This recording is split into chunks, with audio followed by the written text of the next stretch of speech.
Muy buena noche de nuevo, muchísimas gracias por estar con nosotros. Pues hoy vamos a reiniciar nuestro tema con el doctor Eduardo Antonio Velázquez Carrera, con quien tuvimos una muy interesante plática el domingo anterior. Es tan extensa la temática, se volvió tan interesante el tema que pues nos prolongamos a este domingo, para el cual les agradecemos a ustedes que nos estén acompañando de nuevo.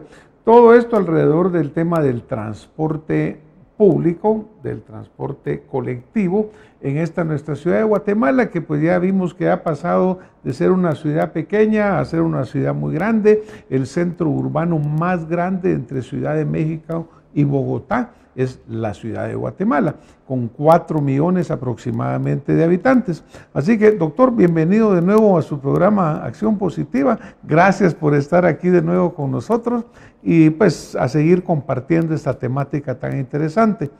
Se recuerda que hablamos un poco de la historia, de cómo era la ciudad, empezamos a hablar de algunas de las acciones de alcaldes que contribuyeron, cómo han trabajado otros alcaldes siguientes.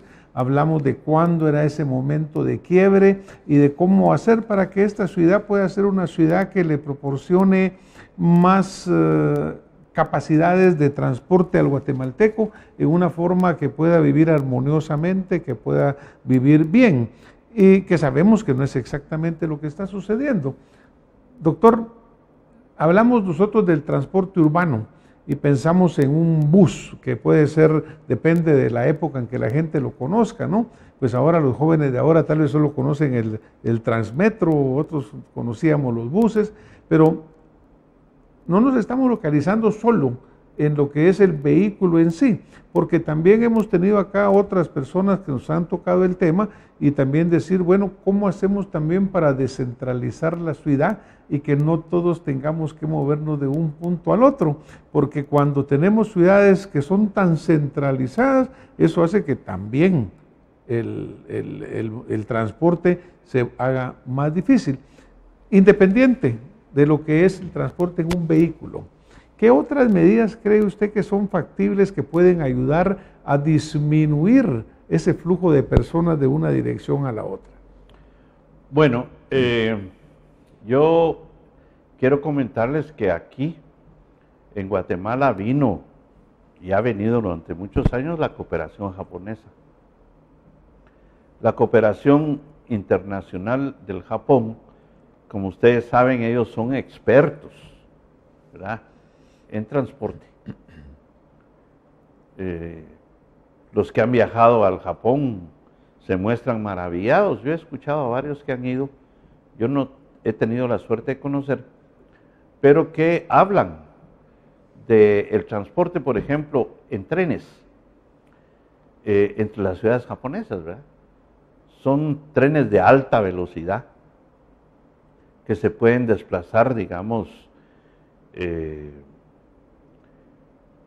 entre 450 kilómetros, imagínense, ¿verdad?, a una velocidad altísima, y que un viaje de esos pues puede significar, a la velocidad que transitan, pues recorrer 450 kilómetros en unas 2 horas. Yo me acuerdo cuando era estudiante en San Paulo, que para ir de Sao Paulo arriba en bus nos tardábamos 6 horas y eran 450 kilómetros, ¿verdad? Se puede imaginar en una distancia de esas, ellos en tren lo hacen, ¿verdad?, en 2 horas y nosotros lo hacíamos en 6. ¿verdad? Y mire, me han comentado a mí también, por ejemplo, que esos trenes no solamente son sumamente rápidos, sino que además son muy frecuentes y muy puntuales. Un amigo me contaba un día y me dice, mira, en 4 minutos prácticamente salieron 4 trenes, pero con una puntualidad exacta. Llegaba el tren, se sube la gente y se va. Entonces, mire pues cómo manejan todas estas situaciones. Bueno, pues nosotros acá, doctor, tenemos tren. ¿Cómo es la situación de nuestro tren actualmente? Pues bueno, no tenemos vías férreas. Ha sido, yo diría, la historia del ferrocarril de Guatemala ha sido una historia trágica, diría yo. En sus inicios, sin duda, fue un gran avance generado por el gobierno de Justo Rufino Barrios. Les puedo dar algunos datos porque yo ya estudié eso también. Fíjese que para 1885, que entra el primer ferrocarril, el primer convoy que viene de Puerto Barrios a la ciudad de Guatemala, que inaugura el propio Barrios. Ese tramo de 105 kilómetros, ¿verdad? Facilita, sin duda, el traslado de mercancía del puerto de San José a la ciudad de Guatemala, ¿verdad? Quiero comentarle que la fiesta fueron 6 meses, ¿verdad? Porque nuestra población se dio cuenta de que habíamos vencido esa distancia con el nuevo ferrocarril que podía transportar personas y mercancías. Claro, y en una forma eficiente, económica, doctor. Para 1909, perdón, creo que fue 1908, que entra el llamado ferrocarril transoceánico, ya en tiempos de Estrada Cabrera, que sale de Puerto Barrios, entra a la ciudad de Guatemala y posteriormente sale hacia el puerto de San José, en un viaje donde por primera vez se comunica el puerto sobre el Atlántico con el puerto sobre el Pacífico. Que era un avance enorme, doctor. Era un avance maravilloso, muchas fiestas en los distintos lugares.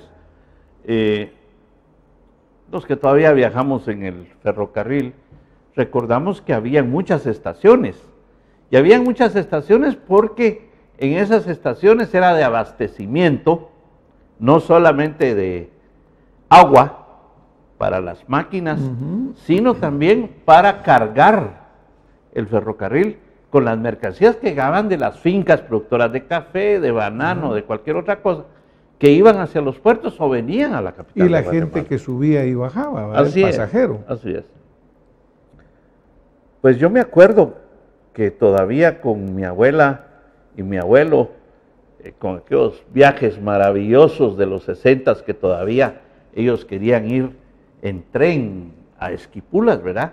Se tardaba, uno salía que a las 6 de la tarde llegaba allá, ¿verdad? Pero para ellos eso era normal porque era un paseo. Era un paseo y además tampoco, usted sabe, doctor, que en aquellos tiempos tampoco era que uno pudiera ir por otras vías mucho más rápidas, pues al menos... Y era una vía segura, doctor.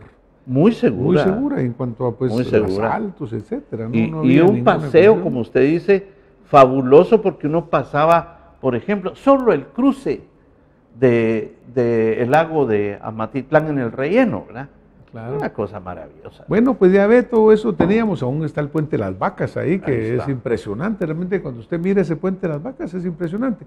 Pero también se ha hablado del tren de acercamiento, creo que le llaman, como una de las posibilidades para solventar o para contribuir a desahogar un poco esta situación de congestionamiento.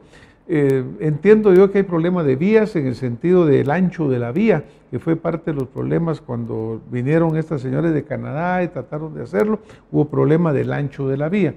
Luego entiendo que ahora hay problemas del derecho de paso, porque muchos de estos derechos de paso han sido violados y han sido ocupados, usurpadas las tierras.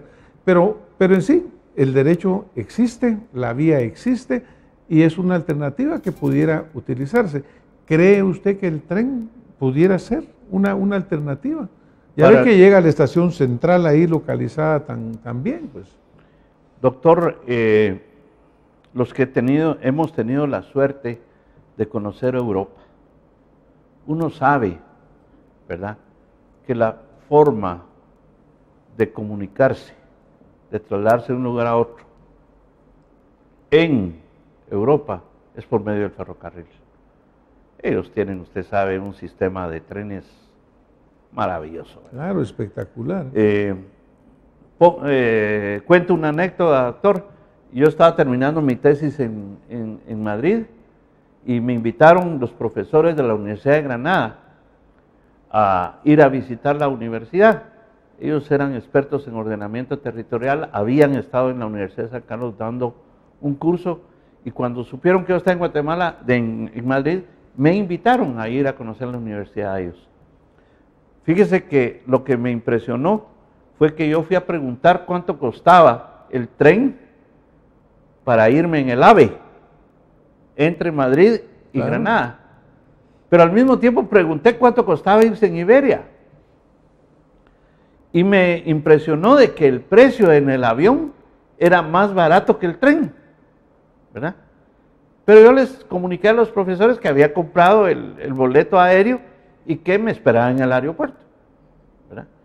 Y cuando llegué a Granada me di cuenta que el aeropuerto es lejos de la ciudad. Claro, el otro lo llevaba directo al centro de la ciudad, por eso era que más caro. Que transportarse, claro. ¿Verdad? Naturalmente que yo pues tuve el beneficio de que los profesores me fueron a traer al aeropuerto, entonces yo no ellos no habían quedado muy contentos que tuvieron que ir hasta el aeropuerto a traerlo. Exacto. Hubieran preferido que estuviera en el centro, ¿verdad? Así es. Bueno, pues obviamente una alternativa real que se usa muchísimo en otros países. Europa sobre todo tiene una red muy importante de trenes, ¿no? Que como usted bien señala, lo llevan exactamente al centro de la ciudad, ¿verdad?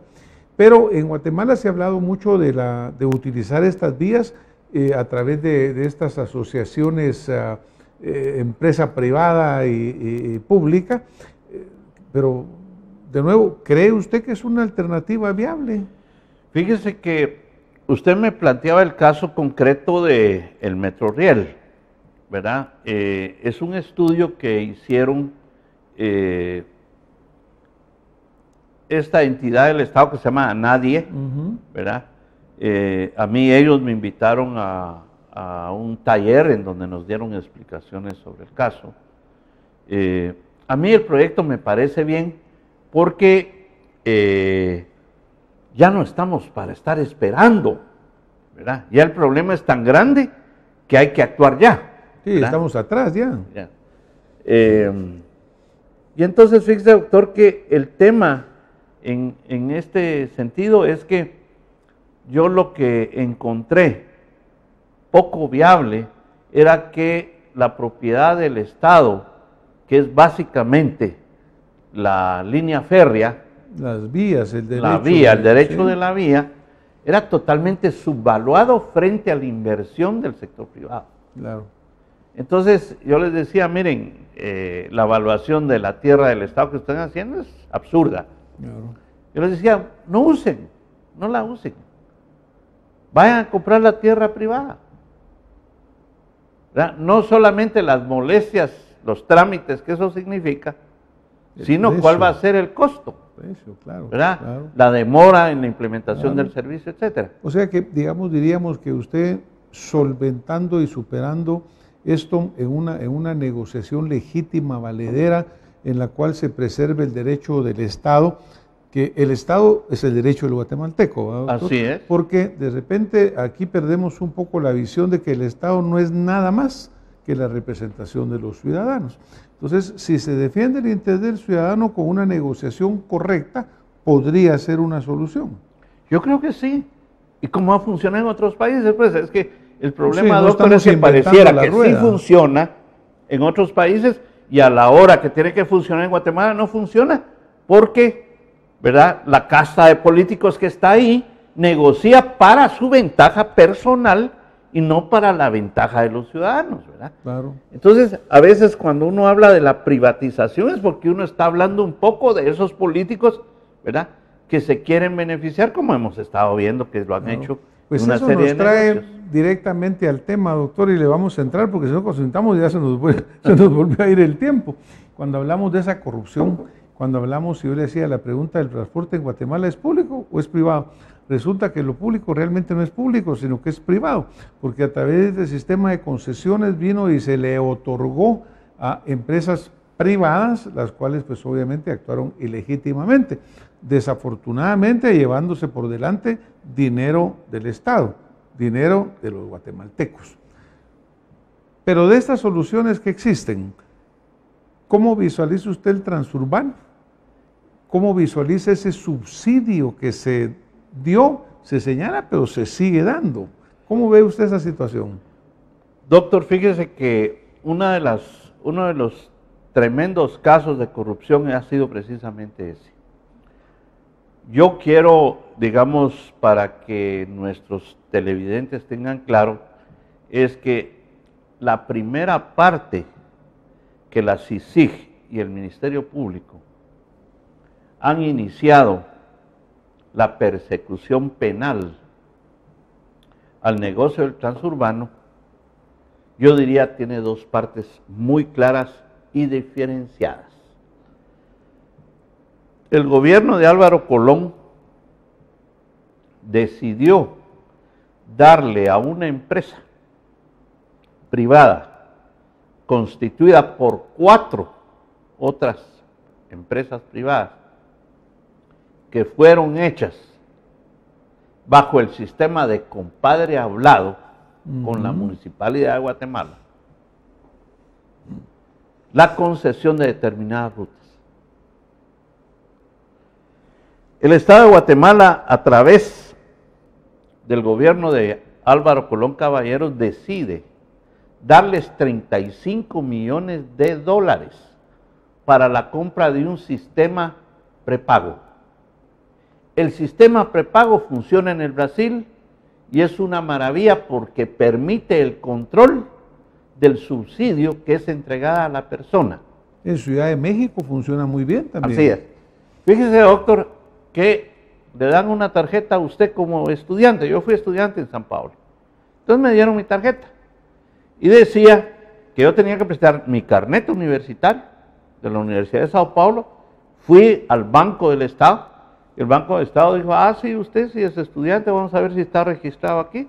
Estaba en la lista. Me pusieron mis $200 al mes para utilizar el sistema de transporte público de la ciudad. El Estado brasileño a mí me metió en mi tarjeta, como fuera una tarjeta de crédito, mis $200 que yo podía usar durante el mes. Claro. Si no lo usaba, lo perdía. Claro. Si no, se lo iban debitando. Y me lo iban debitando. Por eso es que el sistema prepago era una maravilla, porque tenía un control perfecto, no estuvieran robándose un centavo. Uno podía inclusive tener algún fraude. Vos préstame tu tarjeta a otro compañero que ya no tenía. Prestar. Si descubrían que esa tarjeta no era del que estaba utilizando la tarjeta, simplemente la retiraban y usted se quedaba sin subsidio. Claro. Bueno. Claro. Y la persona pues perdía su subsidio, el que tanto que la prestaba como el otro, ¿no? Claro, entonces uno se cuidaba de no perderlo, Eso era una cuestión básica. Pero estoy contando eso porque el gobierno, el pecado fundamental del gobierno de Álvaro Colón fue entregar recursos públicos del Estado, de los contribuyentes guatemaltecos, a una asociación de empresarios de autobuses urbanos que se denomina AEAU, que no era más que una asociación supuestamente sin fines de lucro, pero que agrupaba a todos esos empresarios, incluidos los de los propietarios de las 4 empresas que habían hecho bajo el sistema de compadre Alvarado. Resultó que entonces usted le estaba dando un aporte económico de inversión del Estado a una empresa privada. Claro, estaba violentando una ley. Así es. Porque, digamos, pero esto ahí, al ladito de esto, trae también, obviamente, el hecho del subsidio. Porque realmente, cuando hablábamos con usted antes de empezar estos programas, me comentaba usted, mire, yo calculo que son más de 5,000 millones de quetzales. Yo creo que es incluso un poco más, que se han venido dando a partir del 15 años, que se ha venido dando como subsidio. Y sabemos de muchos buses que no funcionan. Bueno, me recuerdo que en esta negociación se iban a comprar 3,100 o 3,200 buses y se compran 400. Pero eventualmente el subsidio lo aplicaban a todos los buses, funcionen o no funcionan. Pero eso sigue siendo ahora. Así es, así es.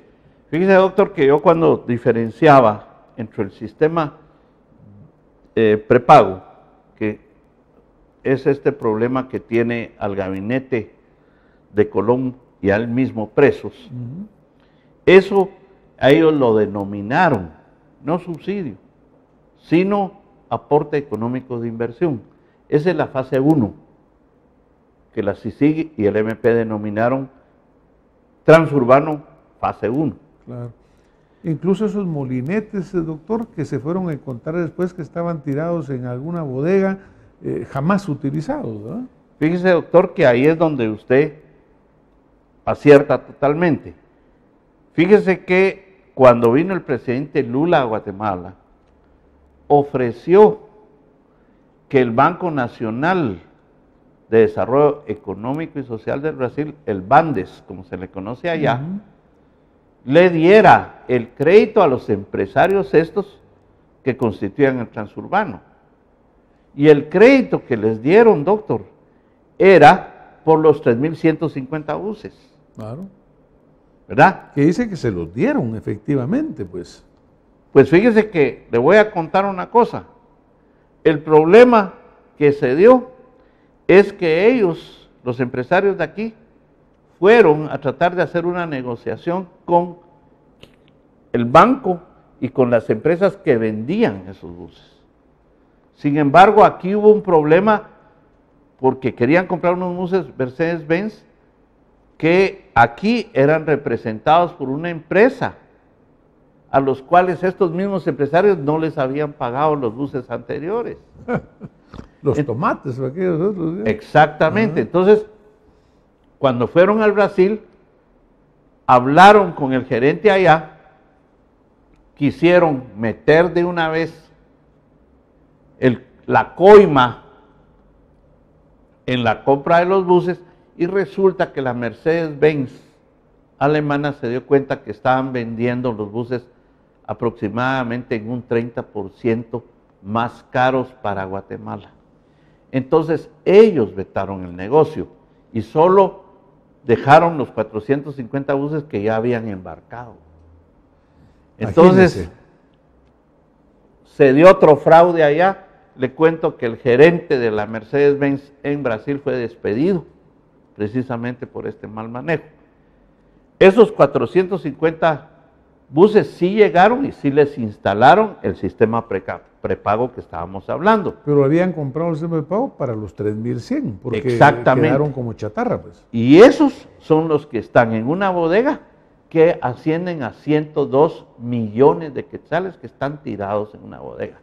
Pues qué desafortunado, ¿verdad? Porque en un país que tiene tan grandes necesidades de educación, de salud, de carreteras, bueno, en carreteras también Odebrecht, que será otro tema que tocaremos en otro momento, en esas situaciones con Brasil.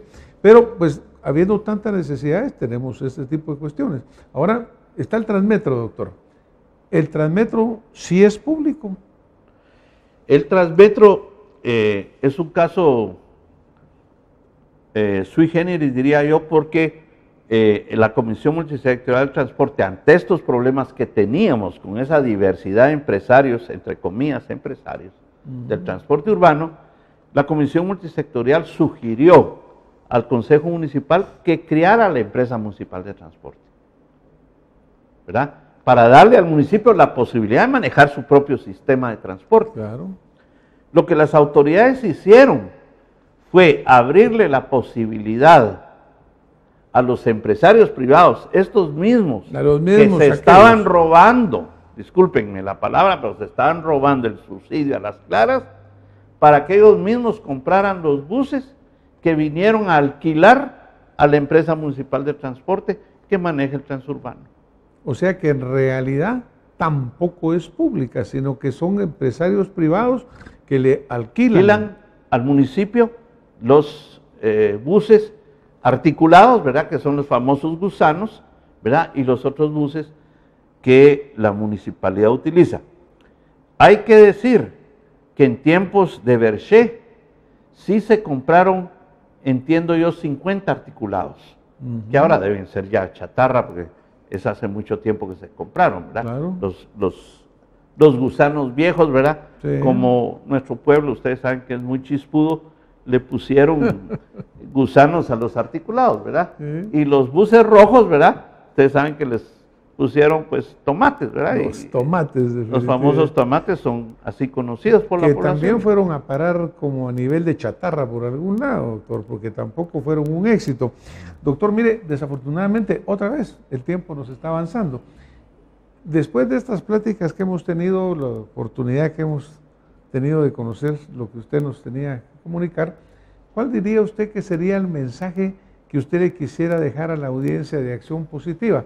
Que fuera positivo dentro de la situación que vivimos. ¿Cuál cree usted que nos quisiera compartir? Fíjese, doctor, que para cerrar con este tema, yo quisiera comentarle que desde el tiempo de Abundio Maldonado, cuando él fue alcalde, hasta la actualidad, yo calculo que el Estado de Guatemala le ha dado a ese empresariado corrupto del que estamos hablando alrededor de unos 5,000 millones de quetzales. Si hablamos que el metro costaba 50 millones de dólares, pues algunos kilómetros de metro subterráneo pudieron haberse hecho, ¿verdad? Pero quiero comentarle una cosa que es muy importante con relación al subsidio. El subsidio en otros países sí ha llegado al consumidor final. Bueno, usted mencionaba el caso en Sao Paulo que aparentemente sí llegaba, pues, llega, ¿no? Al ser usado con este sistema prepago. Así es, sí llega, sí se puede hacer. El problema fue que los gobiernos decidieron no entregarle a la población el dinero, sino a estos empresarios, sin ningún control. Y fíjese que esa va a ser la fase 2 del transurbano, porque ahí hubo diputados que dieron de esa manera el presupuesto para tirar prácticamente nuestro dinero a los bolsillos de estas personas, que como sabemos no mejoraron nunca el sistema de transporte público. El otro tema que se viene es que hubo también muchos ministros, viceministros, encargados precisamente de ese tema. Como que podría yo concluir que el tema o su mensaje más positivo sería decir, bueno, empresas de transporte público que fueran públicas, que fueran transparentes y que pensaran en el guatemalteco. Excluir a los malos empresarios y si se hace alguna cuestión con el grupo privado, que sea en base de igualdad y en base de mutuo beneficio, ¿verdad? Sí. Y obviamente erradicar a esta política nefasta que nos ha causado tanto problema y que pues obviamente tenemos que dar el paso adelante para superarla. Doctor, nos tenemos que ir otra vez esta noche. Muchísimas gracias por habernos acompañado.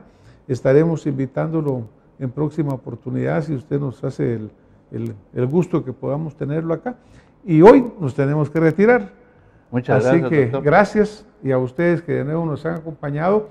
Esperamos que estos programas le hayan dejado a ustedes una muy buena información al respecto del problema del transporte público, de las soluciones que pudieran haber y sobre todo el hecho del involucramiento del ciudadano en evitar que esta corrupción pueda volver verdaderamente a causar tanto daño a nuestra sociedad.